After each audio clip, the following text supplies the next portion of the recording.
I'm Theron Q. Ramacharaka, and we continue now with Theron Q. Dumont's The Master Mind, Chapter 11, The Categories of Feeling. The preceding chapter, Chapter 10, was the mastery of emotion. The following chapter, Chapter 11, will be the mastery of desire. This chapter, again, is the categories of feeling. Settle in. This is a big one. The categories of feeling. We have seen that desire is the great motive power which leads to thought and action. We have also seen that desire is the evolved state of feeling and a desire. Therefore, before we can intelligently understand how to manage and control, direct, and give force to our desires, we must first understand something about the shape, form, and phases which feeling and emotion take upon themselves in our mental world. Most of us have very vague ideas about the many phases of feeling, under which it manifests itself to us. We are apt to think that feeling and emotion is confined to a comparatively small class of strong emotions and passions, and we ignore the many other forms of manifestation which it assumes. Any consciousness of like or dislike is a state of some kind or phase of feeling. We like or dislike things simply because we are experiencing a feeling concerning them. If we had no feeling concerning a thing, we would not want or desire any one kind of things in preference to any other kind.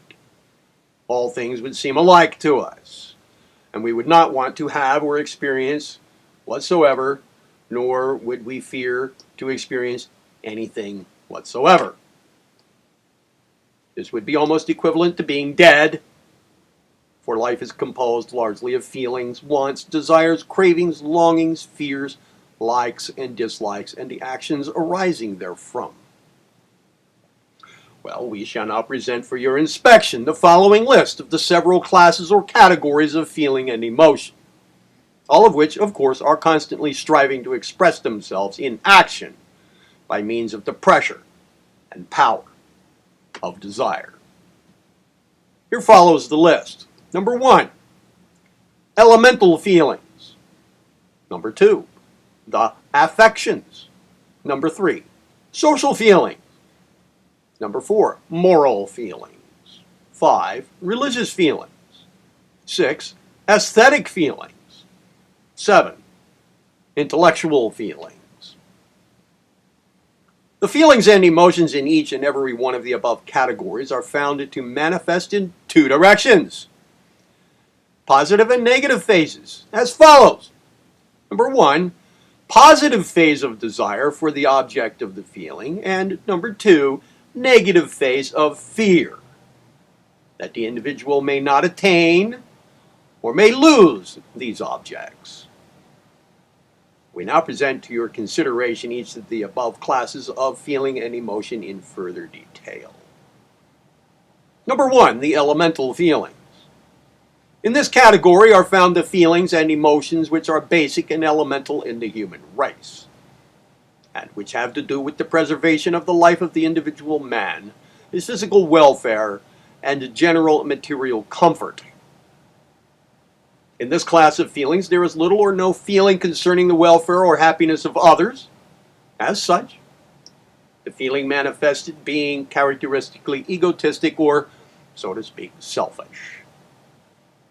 In this class, we find the feelings concerned with the satisfaction of hunger and thirst, the securing of comfortable clothing, the securing and holding of comfortable living quarters or place of abode, the elemental sexual impulses, the lust for physical power and superiority, and the spirit of combat and strife arising from the original search for and the subsequent securing and retention of the above noted objects. This class of feelings may be said to be practically instinctive, or as having reached the individual through heredity and race memory. Instincts are held to be the result of the past experiences of the race, transmitted by heredity and preserved in the basic memory of the race. Their end is, of course, the preservation of the species. The through the preservation and survival of the individual, and through his production of offspring. The real end and aim of the instinctual feeling is seldom perceived by the individual manifesting it, for the same lies deep below the surface in the emotional being of the man. So far as is concerned the individual experiencing the feeling and expressing it in action, these feelings have to do only with his momentary satisfaction, pleasure, and comfort. He has no thought of race preservation in his mind, but nature has a deeper meaning than the individual perceives.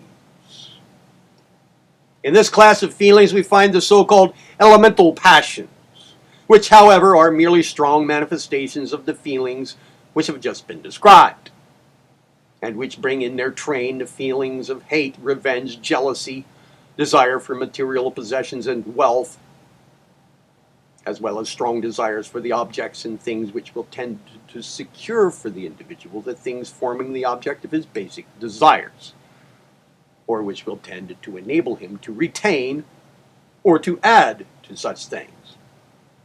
In this class of feelings, we also find those concerned with the personal pride of vanity of the individual, and which has to do with his self-regard. Even the most elemental savage manifests a high degree of vanity and is filled with a certain kind of pride.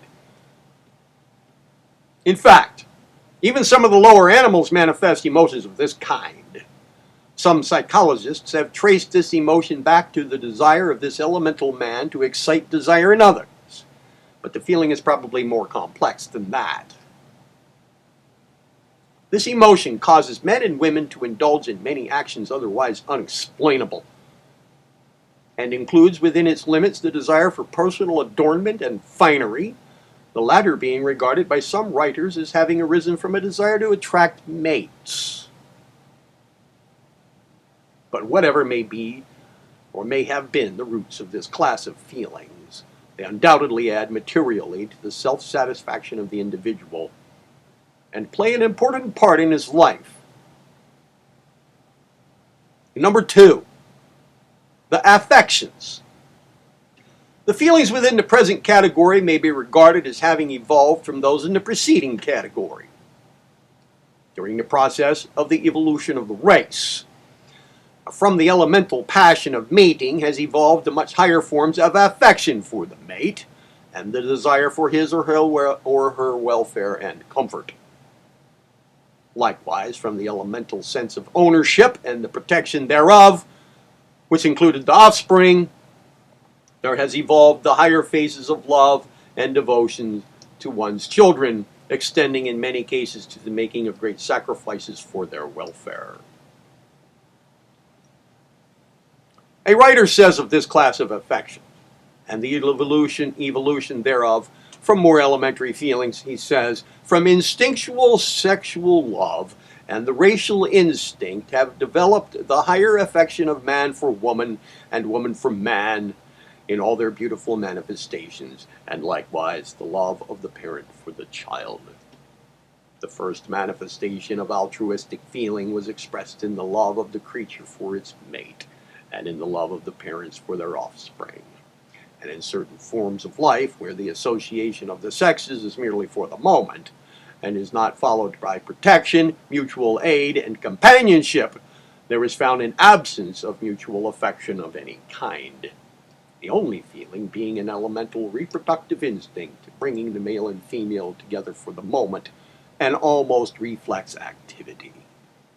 In the same way, in the case of certain animals, the rattlesnake, for instance, in which the young are able to protect themselves from birth, there is seen a total absence of parental affection or the return thereof. Human love between the sexes in its higher and lower degrees is a natural evolution from passional emotion of an elemental order. The evolution being due to the development of social, ethical, moral, and aesthetic emotion arising from the necessities of the increasing complexity and development of human life. As man advanced in the scale, his affectional feelings enlarged their inclusive circle.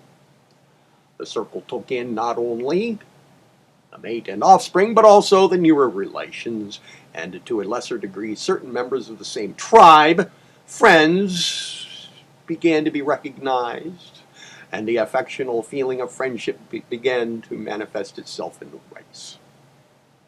As the race has evolved, the individual has tended toward feeling and manifesting a larger and fuller degree and extent of this class of affectional feeling.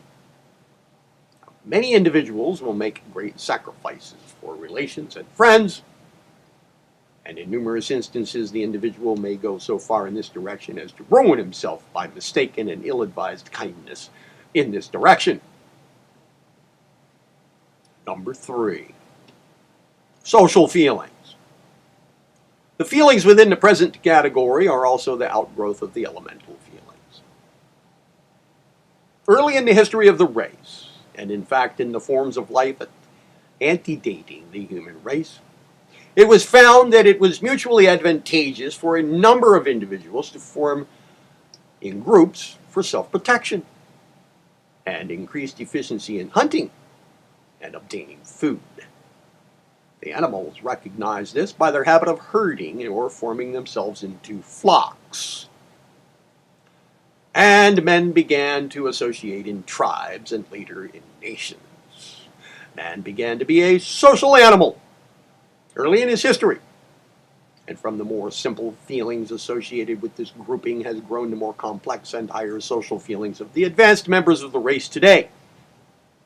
In the category of the social feelings are found those feelings which are concerned with the general welfare of the community and of the state, which lead to the performance of what are felt to be duties and obligations rightfully due toward society and our fellow men. In this category are found sociability, love of companionship, tenderness toward association, and also civic virtue, law-abiding actions, charity, mutual aid, the alleviation of poverty and suffering of others, the erection of asylums, orphanages, and homes for the aged, hospitals for the sick, and association for general charitable work. The many forms of patriotism and devotion to one's country are also found in this class, although there are other emotional factors present in those cases. Number 4, moral feelings. The feelings within this category also have evolved from the elementary feelings of the race. They are closely bound up with the social feelings and may be regarded as the evolution thereof or as a phase thereof. This class of feelings arise from a feeling that one ought to observe certain formal codes of conduct or general laws laid down by some superior authority, or else tacitly adopted as proper by the general society of which the individual happens to be a member. In many, these feelings are closely associated with the religious feelings, but there is a distinction to be noted here. We may find persons of a very high degree of moral conduct and ethical tendencies who may be lacking in the religious emotions. And too often we find persons who profess and seemingly experience marked degrees of religious emotion and feeling, but who fall short of adhering to many of the precepts of the higher morality of their times and country. But it is, of course, true that the highest religious teachings seek to encourage high ethical and moral emotions and actions. A writer makes the following important distinction, quote, "We must here make the distinction between those manifesting the actions termed ethical and moral because they feel that way, on the one hand, and on the other hand, those who merely comply with the conventional requirements of custom and the law because they fear the consequences of the violation thereof." Now, the first class have the true social, ethical, and moral feelings, tastes, ideals, and inclinations, while the second manifest merely the elementary feelings of self-preservation and selfish prudence. The first class are good because they feel that way and find it natural to be so, while the second class are good merely because they have to be, or else be punished by legal penalty or public opinion, loss of prestige, loss of financial support, or whatever. Well, the same writer interestingly states, theology explains the moral feelings as resulting from conscience, while it holds to be a special faculty of the mind, which it holds, conscience. It holds conscience to be a special faculty of the mind or the soul divinely given. Well, science, while admitting the existence of a state of feeling which we call conscience, at the same time ignores its claim to supernatural origin and ascribes it to the effects of evolution, heredity, experience, education, suggestion, and general environment. Conscience, according to this last view, is a compound of intellectual and emotional states. Conscience, therefore, in this view, is not an infallible guide, but depends entirely upon the heredity and environmental history of the individual, and accompanies the moral and ethical codes and customs of the race at any particular stage of its history.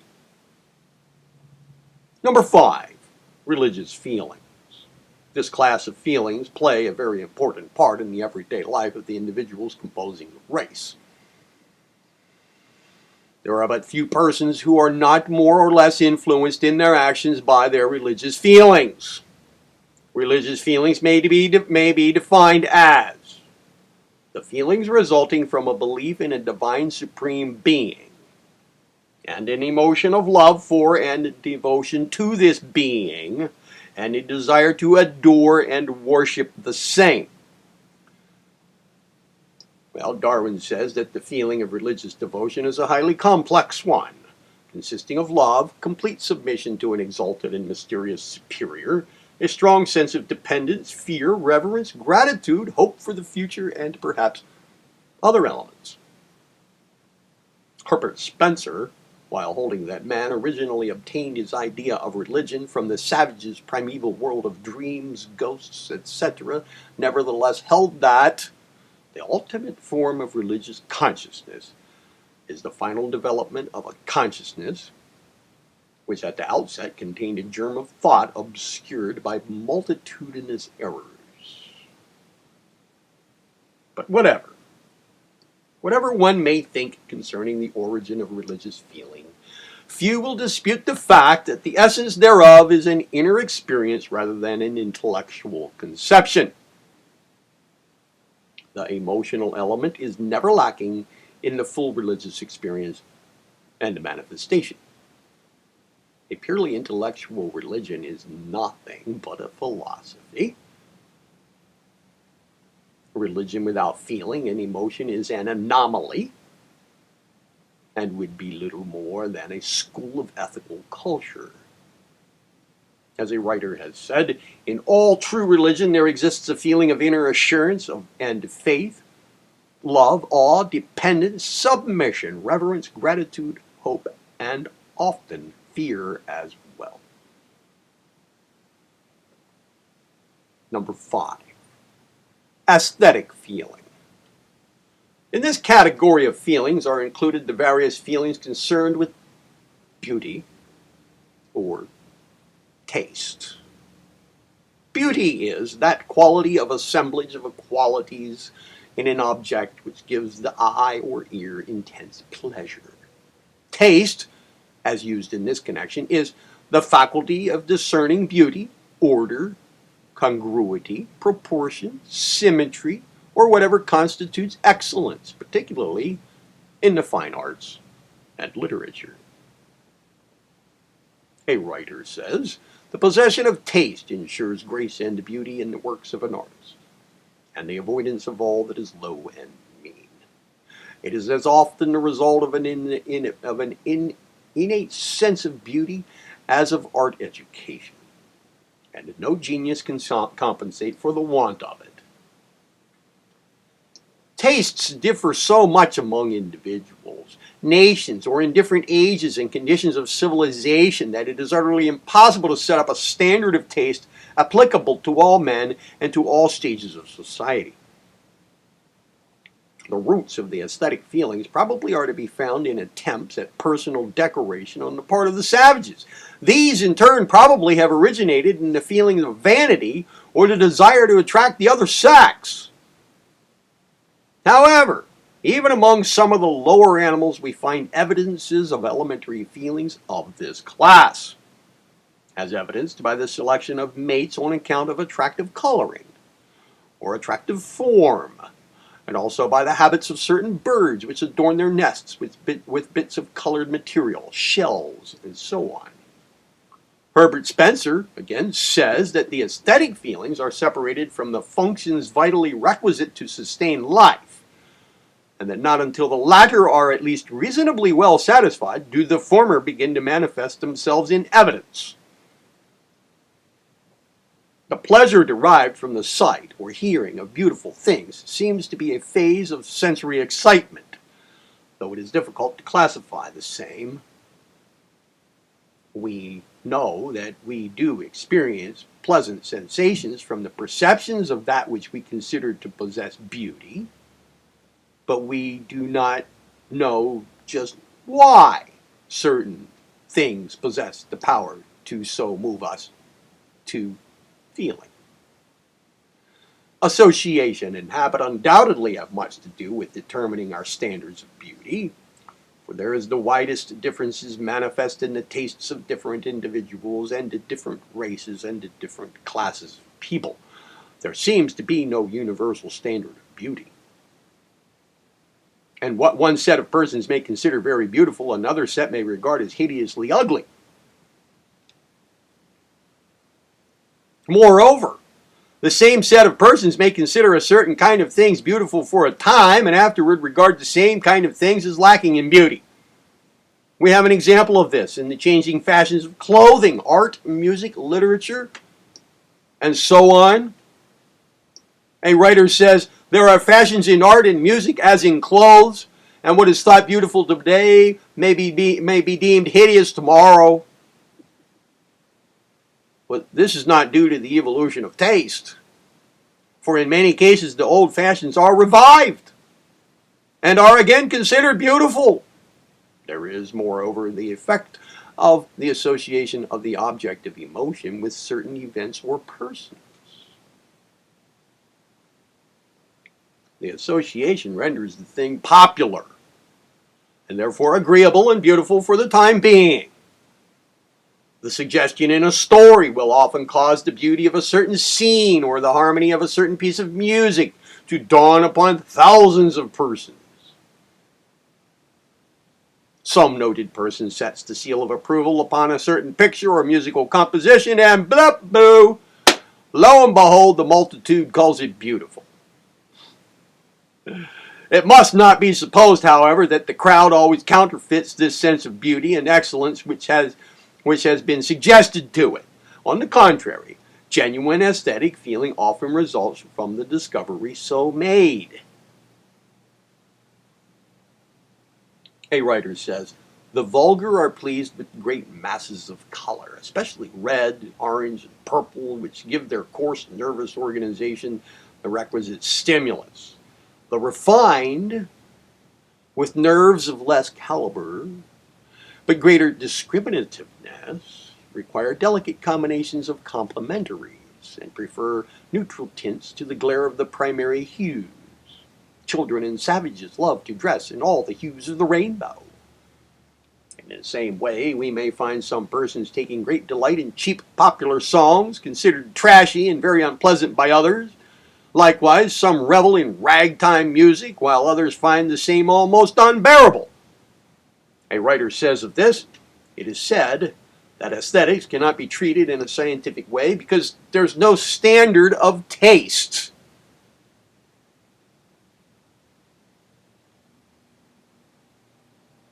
There is no disputing about tastes is an old proverb.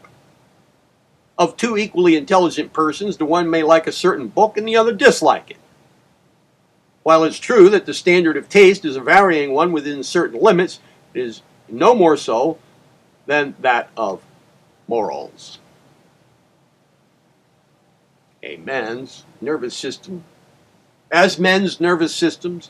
excuse me. As men's nervous systems, education, and associations differ, we may scientifically conclude that their tastes must differ. The greater the uniformity in the factors, the less does the product vary. On the other hand, within certain limits, the standards of aesthetics is relatively uniform. It is fixed by the majority of intelligent people of any age and country. To estimate the standard by which to judge of the correctness of language or of the literary taste of any era, we examine the conversations of the best speakers, the works of the standard writers. Well, another writer says, it is claimed by some of the best authorities that to develop the finer and higher aesthetic feelings and emotions, we must learn to find beauty and excellence in things removed from ourselves or our selfish interests. The narrow, selfish emotions kill the aesthetic feelings. The two cannot exist together. The person whose thoughts are centered on himself or herself very rarely finds beauty or excellence in works of art or music. Well, another writer says, good taste is the progressive product of progressing fineness and the discrimination in the nerves, educated attention, high and noble emotional construction, and increasing intellectual faculties. But whatever may be the real explanation of the nature and origin of this great class of feelings, the best authorities agree in the statement that they exert a great influence over the thoughts and actions of men and women, even where the individuals may not claim to possess any particular aesthetic taste. One is but to stop and think a moment of how many times he says or thinks, I like the looks of that one, and I don't like the looks of that thing, or that sounds good to me, or the reverse, in order to perceive how strongly his tastes are in evidence and in action. For the uncultured barbarian to the most highly cultured individual of our civilization, from the uncultured barbarian to the most highly cultured individual of our civilization, there is always to be found a like and a dislike concerning the looks and the sounds of things. Vary as greatly as do the favorite standards of tastes of different people and different individuals, yet each is strongly influenced by that standard, and his actions are in accordance therewith. 7. Intellectual feelings. Well, in this category of feelings, we find those phases of emotion or feeling which arise from the exercise of the intellectual faculties, or the contemplation of the results of a similar exercise on the part of others. The faculties which are most concerned in the production and manifestation of this class of feelings are those of perception, memory, imagination, reason, judgment, and the logical faculties in general. Those who have acquired the art of voluntary attention to a high degree, and who manifest the same in the work of the constructive imagination or creative mental faculty, usually experience this class of feeling quite strongly. Let me repeat that. Those who have acquired the art of voluntary attention to a high degree, and who manifest the same in the work of the constructive imagination or the creative mental faculty, usually experience this class of feeling quite strongly. A writer says of this, the exercise of perception, if we are skilled therewith, gives us a pleasurable feeling. And if we succeed in making an interesting or important discovery by reason thereof, we experience a strong degree of emotional satisfaction. Likewise, we experience agreeable feelings when we are able to remember distinctly something which might well have been forgotten, or when we succeeded in recalling something which had escaped our memory for the moment. Well, in the same way, the exercise of the imagination is a source of great pleasure in many cases. in the direction of writing, planning, inventing, or other creative processes, or even in the building of air castles. The exercise of the logical faculties gives great pleasure to those in whom these faculties are well developed. Another writer says, there was probably not a happier moment in Newton's life than when he had succeeded in demonstrating that the same power which caused an apple to fall held the moon and the planets in their orbits.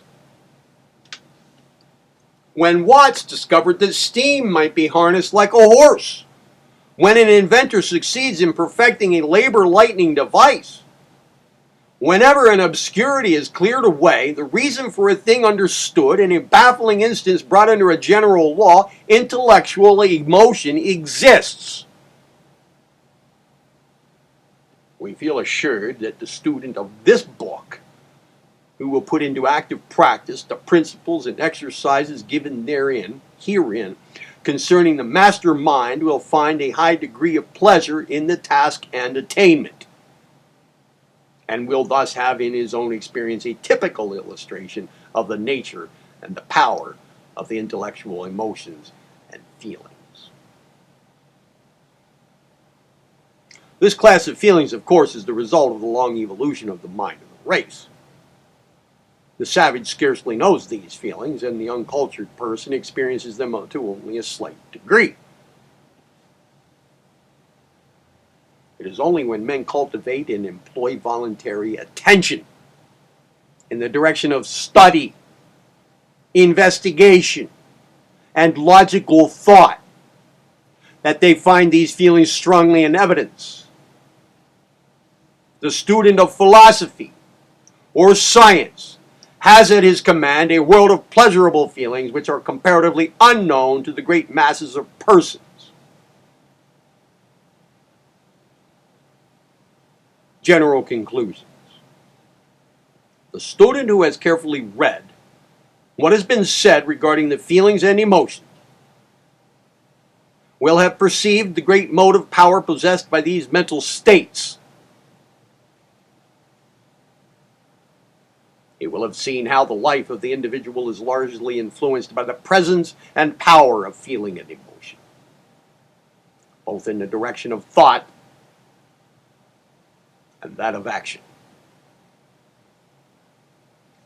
This being perceived, the thoughtful student here will also see the desirability of the individual carefully cultivating his emotional nature, so that he may strengthen those classes of feelings which are conducive to his welfare and success, and to inhibit or repress those which are harmful and destructive in their effects.